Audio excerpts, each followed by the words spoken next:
Wow! ఎంత బాగుంది ఇక్కడ అసలు. భూమి ఆకాశం ఒక్కటైనట్టే అనిపిస్తుంది నాకైతే. అంత బాగుంది ఇక్కడ.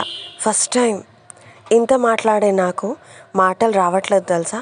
అందుకే కవులు ప్రకృతిని అంత బాగా వర్ణిస్తారని నాకు ఇప్పుడు అర్థమైంది.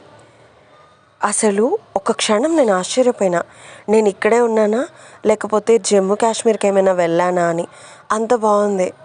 మళ్ళీ మళ్ళీ రాదు ఈ క్షణం, మళ్ళీ మళ్ళీ రాదు ఇలాంటి రోజు అని చూడ్డానికి 2 కళ్ళు సరిపోని ఈ అందాన్ని కెమెరాలో బంధించేశా.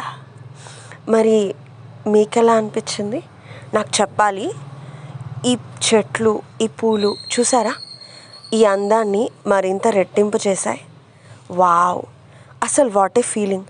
ఫస్ట్ టైం నాకు అనిపించింది ఏంటంటే, ప్రతిసారి మన ఫీలింగ్స్ని ఎక్స్ప్రెస్ చేయడానికి మాటలు సరిపోవు, భాష కూడా సరిపోదు అని నాకు ఇప్పుడు అర్థమైంది.